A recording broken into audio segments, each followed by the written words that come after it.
Hello, everyone. Welcome to yet another insightful episode of Digital Adoption Show, where we dive deep into topics shaping the modern workspace. I'm going to be your host for this episode. My name is Akhil, and I'm a business development manager at Whatfix. Today, we have a very special guest with us, Toby Newman, who is the senior L&D consultant at CH Robinson. In today's episode, we'll explore more about AI-powered learning and how it's reshaping organizational change in learning and development. So without any further delay, let me share more about our guest for the show. Toby is a seasoned L&D professional with over 2 decades of expertise in designing and delivering high-impact learning programs. Currently, he holds the pivotal role of leading the onboarding and well-being programs at CH Robinson for the European region. Prior to this, Toby served as an internal talent development lead for TED Eindhoven and amassed valuable experience over 7 years at Here Technologies, where he made significant contributions in various capacities, including roles as an L&D lead and manager. We're really excited to have you on our show today, Toby. So just to start with, why don't you tell us a little about yourself and your experience as an L&D leader at CH Robinson? Well, first of all, thank you. That's a hell of a welcome. Feels like I should have like an Oscar or something like that. I think if I were to sum up kind of where I am at the moment above what you've already talked about, it would be that I'd like to think about the individual. I've spent a lot of time in my career looking at corporate development and corporate programs and stuff. But I feel that, especially with the topic we're talking about AI today, and the way things are going, is that personal development is more important now than it's ever been. And I feel that the more time that we spend on helping individuals and helping it, whether it be L&D individuals or individual contributors to develop themselves, I think that's the best time suited. So it's kind of where I am at the moment. That's great. Toby, as like you mentioned, right? AI is the talk of the town right now. So much happening around all of these AI companies and how AI is making life easy for everyone. I mean, not just learning and development, coming to sales, business development, operations, everything that can be automated and can make life easier for anyone in the organization. It's a boon for us. I just want to warm you up a little bit for this episode with a quick round of rapid fire questions. So okay, I'll just start shooting the questions across. Go on in. I'm ready. All right. Number one. So if you had to learn one survival skill for life, what would it be? I think it would probably be, it's going to make it sound weird, but in English, we like to say that the gift of the gab, the gift to be able just to talk with passion, but with a sense of getting everybody to buy into the way we're going. And yeah, for me, that would be a lovely skill. Maybe you get all the animals around you to kind of help you build the rafts and stuff to survive. Great answer. I mean, that's one great survival skill to have. My next question is going to be, who would you like to play yourself if they made a biography on you? Oh, geez. You have to be crazy to build a biography on me. I think I would probably De Niro. I'd love that kind of either that or it would be Al Pacino as the devil in the Devil. Yeah, that kind of thing. That's a great pick. Yeah, so moving on to my next question, right? So what's your favorite medium of learning? It could be video, audio, or document, or anything apart from these three as well. Like, what's your favorite form of learning? Yeah, so this is an interesting one because, I mean, it kind of harks back to this whole idea of debunked that everybody has a preferred learning style. I know that it is debunked from a scientific point of view, but I still believe that people have their preferences. So I particularly like that question because it kind of shows that we do have preferences, even though the kind of science may say otherwise. And I think for me, it's going to be audio. I can't remember the last time I really listened to music. I listen to a lot of podcasts, and I find that kind of stream of information is, for me, is just easier, but also fun. So if you don't mind me asking, what are you listening to right now? I'm a big history buff. So I've got a couple. There's one called Daily History that is just, It's my little hang up because they call it daily history, but it's actually only during the week. And it's very, very interesting and educational. There's a podcast I love that's called Little Bits About Everything. And it's basically every day you get just a random 10-minute information about how traffic lights were built or who is the greatest Olympian, depending on which way you look at it. It's fascinating. I think outside of that, my big one I'm at the moment is psychological safety. Culture by Design is the podcast, and they go through every aspect of psychological safety. So that's closest I'd come to learning podcast. So my next question is going to be, what is the one thing that you took the most time to learn? And I'm asking this to you because you're an L&D expert. I'm thinking two things here. If I go abstract, my first thing is parenthood, and I haven't even learned it yet. And I know it's not specifically a topic to learn, but it's kind of like a good representation of where we are at the moment in terms of it's something that nobody really can teach you how to do. It's something you have to want to find out by yourself. You've got to do trial and error. You've got to go through the pain, hopefully not too much pain. You got to do it together, with either your significant other half or family, whoever it is. And it's at a continuous thing. So I know it's probably not the kind of the answer you're expecting, but for me, that would be it. I mean, that's a great answer, Toby. Cool. So if you could travel back in time, right? Like, let's say just, we end up inventing time machine. Where would you, or what period would you want to go back? Oh, now you're talking. I mean, there's so many different areas. I don't think there'd be any particular one area because, I mean, no matter which area you're going to go to, there's more famine, there's more diseases, there's more security risks. Your death's door every 5 minutes. I mean, even as far back as early as the early 19th century, people were having kids because half of them would die before they got to like 2. Yeah. So it's nice to study that area, but I'm happy going back. Maybe go back like 10 minutes and put some money on the horses. Absolutely. That's a good one. I'm just going to finish up with these rapid fire questions as the last one for you. Would you rather climb a mountain or jump off a plane? I mean, definitely considering the fact that you have a parachute. Well, actually, Yeah. I've done skydiving. So that one's an easy one for me. I've done now 12 skydiving jumps. So I always say it's like, why would anybody jump out of a perfectly good plane with basically a handkerchief stuck to their back? And I was like, yeah, that's me. Great, Toby. I think we have you warmed up, right, for this episode. Getting into the conversations here around L&D and how AI is influencing us. Toby, with your extensive background in L&D, could you share how the landscape has evolved over the years, especially how recent integration of AI has influenced and advanced the organization's L&D function? Oh, that's a big question. So I think first of all is that I'm not a L&D expert, as in I'm not somebody that's done PhDs in robotics and AI. So I'm not going to try and pretend to give you the long detail answered. If I was to put it in a nutshell, it would be that we've always lived with some form of AI. Since the 60s, when you had the machines as big as rooms, you had computers helping you to do things. I remember somebody saying back, the BMW has got more computing power than it takes to go to the moon in the 60s, or probably a lot more now. Even when you're driving, everything from lane assisted bleeps to the windscreen wipers that turn on when it's raining, everything is computer assisted. And we think of AI as this robot kind of amazingly superpower that can do everything. But in reality, it's just a computer that you're using probably to watch this, and it's just a way that's helping us to learn better. And I'm disappointed that as L&D, we haven't embraced technology as much as we can do. We've used e-learning and SCORM files and stuff, but if you look at the vast majority of L&D stuff, we are stuck in the 80s and 90s. For the few people that are doing something great, the vast majority are still creating PowerPoint slides. Even though the population and probably we as individuals use technology and use AI, we're just behind the times when it comes to learning and development.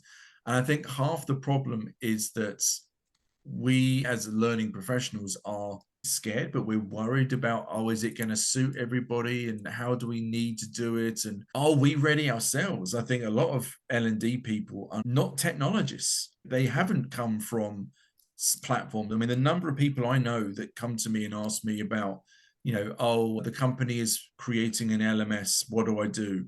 And I understand that because the company needs that. But the vast majority of people, even if they've taken degrees in L&D, are just not thinking technology first. Maybe that's probably the easiest way. And it's a shame.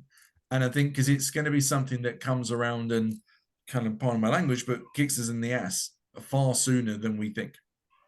Toby, when you mentioned maybe we're still outdated, we are still using PDFs to train, we are still using PowerPoints to train. So do you think this is because of a lack in adoption of new technologies? Like we are scared to adopt or try new technologies, or we are too comfortable in doing what we already It's a are doing? combination of things.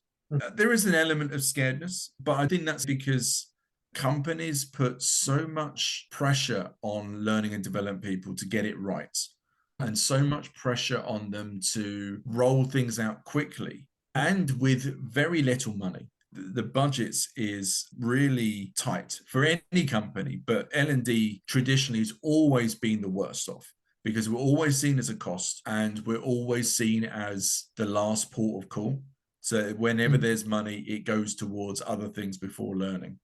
And because of all that, nobody thinks, well, what's the point of me looking at this technology or looking into that platform or looking at this thing when I know the company's not going to buy it? And I think that the trouble with that process is that then there is no thinking, well, maybe I'll try something along those lines, or maybe I'll play around with it and maybe there's another platform that can do it cheaper, or maybe there's something I can build myself.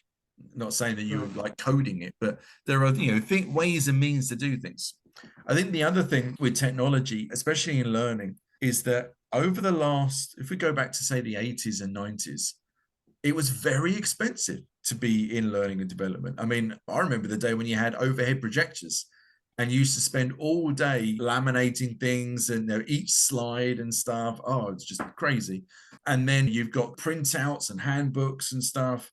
And then when technology, as in like SCORM and all that kind of stuff coming out, they were very expensive. There was more technology in other areas, but with learning, there wasn't really anything going forward. And I think, if I'm being honest, even today, you see all these different trends going on, but there hasn't really been any advancement. Like you take, say, VR or mixed reality or AR or whatever you want to call it. The last things I looked at, you're looking at about 50K investment to get the headsets and the software, because obviously the headset is the biggest thing. So even if you scale it, you're still looking at tens of thousands to invest in it. And I'm like, I love VR. I use it myself, but I am not going to try and do a business case for a company to take VR because it's just not realistic. And outside of that, I mean, LMSs have come down in price. LXPs are still relatively expensive. But when you start adding up all these different platforms and stuff, it can get very expensive. And I think that is a challenge. Yes, there is a bit of apprehension from us as individuals, as learning professionals, but the technology is not helping us either. Got it. Yeah. So when you mention these emerging innovative methods, can you highlight some of these that are gaining ground among the employees right now? Like when we talk about AI or anything that's new in the market right now? I think the obvious one is the AI, and you've got the chatbots. I'm a big fan of chatbots because I don't think they lay in AI. They are starting to now, but it's much more around using a prescribed list of orders or a list of challenges for an individual to take. And I think for me, that's going towards nudge learning. So the idea is that it's not part of your workshop, but something you need to do constantly. And I think any technology that allows you to take learning out of the classroom and into the real world is a benefit. One of the hardest things I find is that if I try and think of other technology, they all tend to merge into one. I mean, you've got your basic LMS, then you've got your basic LXP or your experience platform. Then you've got elements of nudge learning. So things that will ping you or notify you at a certain point to remember to do things. And then you've got gamification stuff. I don't necessarily like gamification, but you've got that area. And then you've got the coaching and mentoring platforms that help you to find a specific challenge. But I'm struggling to think of individual trends that are outside those key things. Yeah. So the concept of adaptive and space learning right now has gained a lot of prominence in the L&D space, especially with the integration of AI, right? So how do these concepts positively impact organizations and improve the learning experience for individuals? Yeah, so adaptive learning, at least for me, was that kind of the precursor to what AI can do now. So the whole point of adaptive learning is very similar to like chatbots, as in you've got this situation and you can do A or you can do B. And if you go B, then the kind of the story changes, it adapts. And then you go, well, if you chose B, then you can do this. Very similar to those old gaming magazines, the books adventure books used to get. Like if you turn left, go to page 32, that kind of thing. But I think what's happening now is that AI or chatbots or ChatGPT, should I say, has got to the point where you can basically build all of that for yourself inside a chatbot, usually without too much coding, well, actually without any coding these days. And you can then build that adaptive experience for your own goods. You can use ChatGPT and AI tools to custom build your things. And then if you then need to scale it, then you've got something you can go to a Whatfix or another company and go, this is what we're doing, but I need to scale it. My kind of thing with technology has always been, there's only two reasons you should use technology, is to scale it or to automate it. It's the only two reasons. Everything else you should be doing yourself. But what AI allows you to do is do those two things without the investment. You don't have to buy a platform to use ChatGPT. You don't have to invest thousands to do it. So you can think about, how do I scale it on maybe a small scale, or how do I automate it on a small scale? And then once you've got that down, then you can use dedicated platforms to help you really scale it and basically take the weight off your hands. Yeah. So just talking about these skill gaps and learning needs now, right? So just want to understand, how do you think organizations can harness AI to get a deep understanding of the changes in skill gaps and learning needs, and any potential application you see for this data in driving organizational change and development? So the thing that for me, when it comes to skills, is ChatGPT can only go so far with a lot of these things. It will give you basic stuff, but it won't give you real insights. But what it can do is it can lay the groundwork. So to give you an example, I was working with some of our colleagues around HR business partners. And we were looking at, how do we improve the skill sets of our HR business partners? And I had a few ideas. I was like, okay, well, not sure how to start it. Where can I go? And I thought, right, let me use ChatGPT to give me a starting point. So for me, the most important thing with ChatGPT is try it. Because a lot of people think, oh, I don't know. I guarantee once you put in a prompt, you're like kind of, oh, wow, this is impressive. But the other thing is the conversation. It's not a one-off. So to give you an example, I just put in a simple prompt of, I need to upskill. So again, you talk to it. You don't just kind of like, it's not like Google when you go presentation skills. You've got to give it what you're thinking. So you're kind of thinking out loud to it. And I'm very polite because I always think, if AI is going to come self-aware, I don't want it to kill me. So at least I want to try and be polite. So I'll be like, hi, I'm looking to upskill my HRBPs and I don't know where to start. Can you help? Boom. And then you're like, and it will start to give you like, hey, that's it. And it will go, hey, that's a good idea. Here are some of the skills. And you start reading it, oh, and it starts triggering. Very similar to you having a conversation with another expert and then going, oh, did you think of that? Do you think, oh, yeah, that's a good idea. So you've then got something to go on. And then, so what I started to do is then say like, oh, I liked the point one, but what did you mean by communication? Isn't that a bit too broad? How would you specify that? And it would go, oh, okay, let's redo it. And then it will give you that, but more detail in them. And then I'd say, again, another prompt to say, But how would I measure all these skills? What are the competencies for these skills? What are the measurements of these skills? And then you've got, like, after about 5 or 6 prompts, you've then basically got a table of all the skills, all the competencies, and all the measurements you would do to get to those ones. And then for me, I would then, again, it's not replacing me because you still have to do something with it.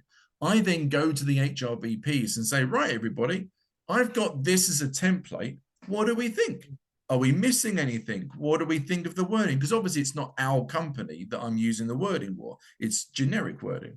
So it's like, okay, let's change that wording and that change. But that is so much easier than starting from a blank piece of paper and going, right, HRBP skills, okay? Yeah. Communication. And the way I kind of talk about it is it's a very clever intern, whereas you can ask it anything you want and it will tell you it. But you can also tell it, no, do it like this, do it like this. And they were like, oh, okay.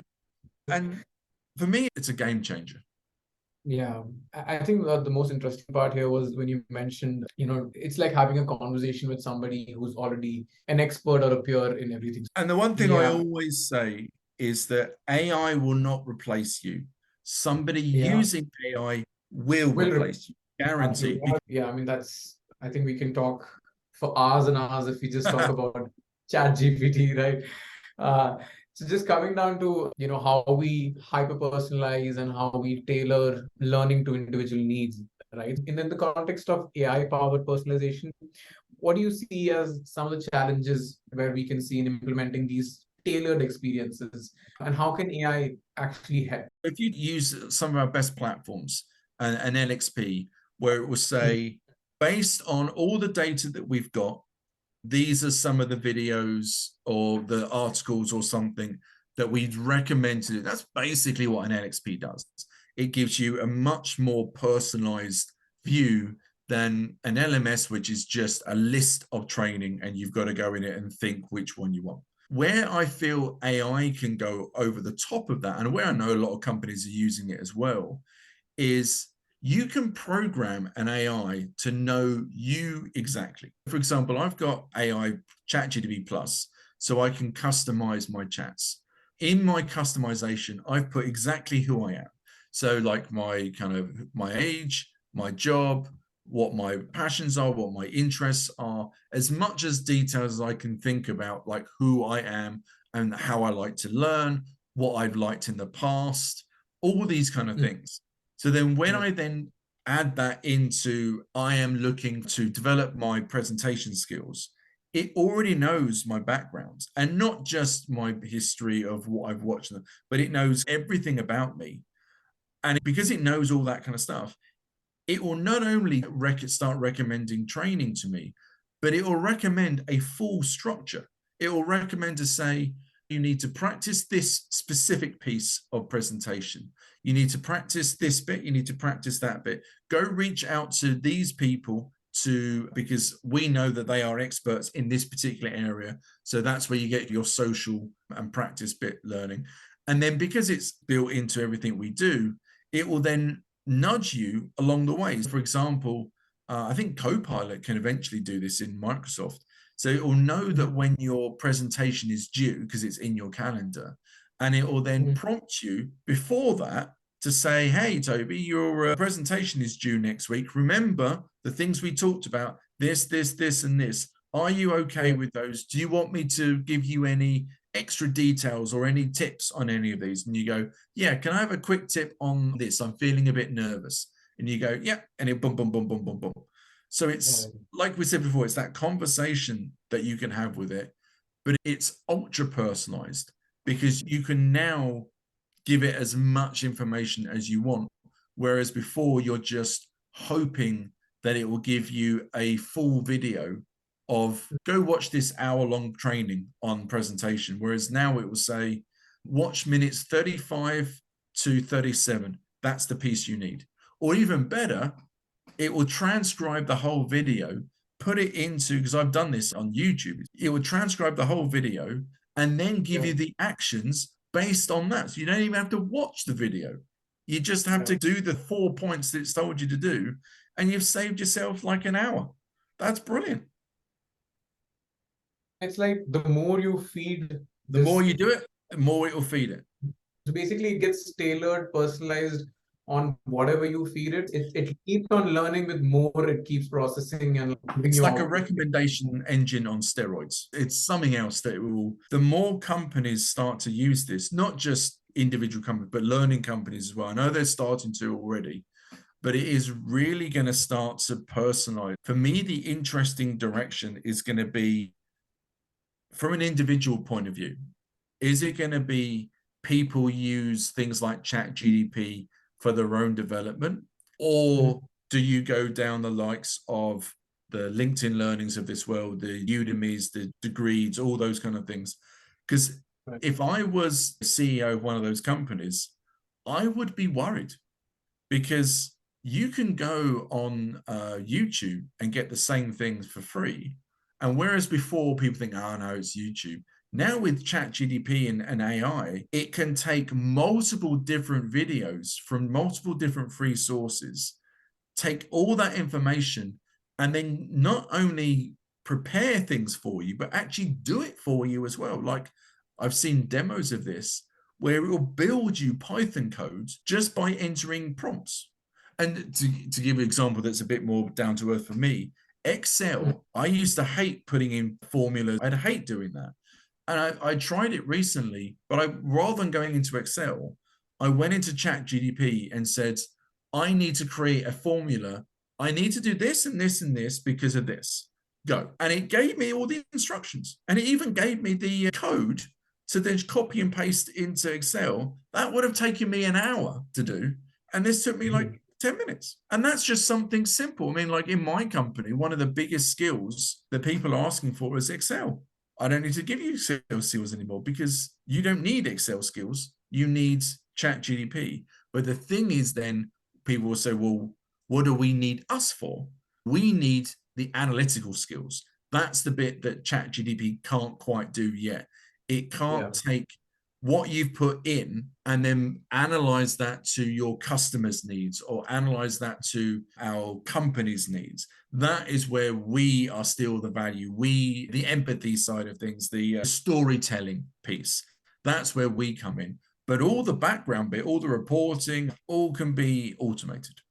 Very interestingly, when you mentioned there's a platform which used to provide homework helping services, their shares basically dropped by 50% after ChatGPT came into the picture. Because for a college student, for somebody who has access to internet right now, who has a homework to do, they can just put up an entire project on ChatGPT, get the report done, get a summary, get the best answers, get it like how you mentioned in the best structure form. It is going to be fascinating how universities, schools, colleges start to change because they cannot carry on the way they're doing.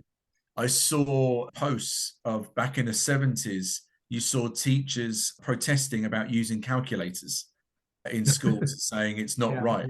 We laugh now because it's totally stupid.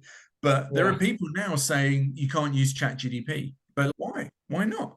It's the same kind of logic. Well, you're stopping somebody using a skill in school that they're going to need when they go to work. So why are you stopping them in school when they need it then?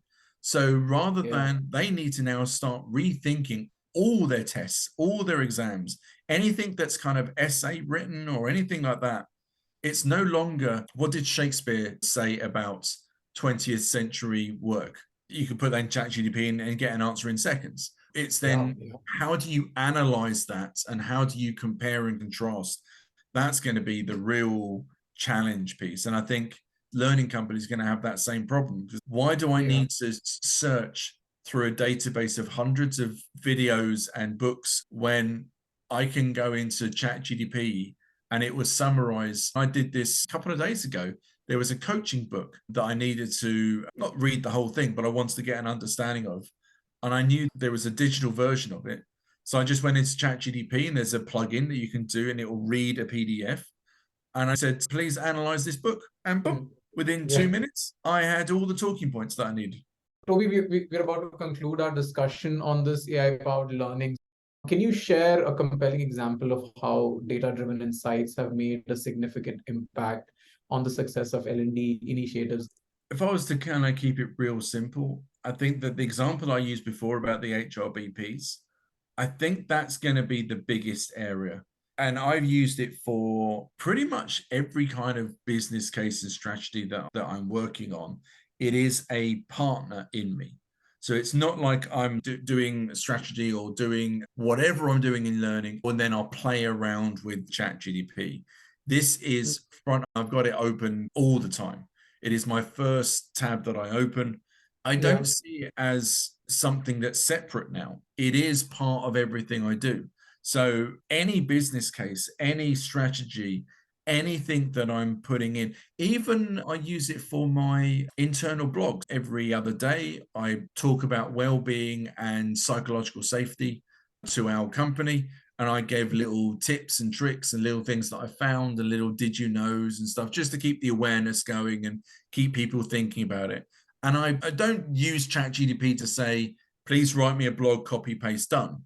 But I still need that inspiration. That's what ChatGPT can't do. It can't give you an inspiration. But what I do is I look on LinkedIn, I see an interesting article, and then I go, oh, that's interesting. And then copy that, paste that into ChatGPT and say, I found this interesting. Can you please write me a 1 paragraph to summarize it for my internal blog for my employees? Go. And then I can then copy that and then obviously tweak it and then paste it. In terms of where is it impactful, for me, there isn't a place that it isn't impactful. It's like the opposite. For me, it shouldn't be thought of something that is separate. It should just be almost like back in the day when we were using computers and people would say, oh, you can't use a computer. You have to draw everything and write, and using a computer is cheating. And it's getting through that new generational mindset of it's not cheating, it's part of your everyday occurrence. Wow, what an incredible episode that has shed light on the transformative power of AI in reshaping organizational change within L&D. I'm certain our audience has gained valuable insights into this exciting journey. And as we come to the end of another insightful episode of the Digital Adoption Show, I'd like to extend our gratitude to Toby Newman for sharing his expertise and experiences. Thank you so much, Toby. But before we sign off, we'd love to hear your personal motto for success in this ever-evolving field of AI-powered learning. I think I'll go back to my saying, it's ChatGPT and AI won't replace you, but somebody using ChatGPT will. My 2 pieces of advice for anybody would be, try it. It's free to use. Just put something in there. Put a question in there that you've been troubling. Just whatever you're thinking, put it in there and see what it says. And then the last bit is have a conversation with it. Don't just go, well, that's the first thing it told me, right? That's it. Think of it as a conversation with an intern that doesn't really have much context, but has all the content. Have an honest conversation.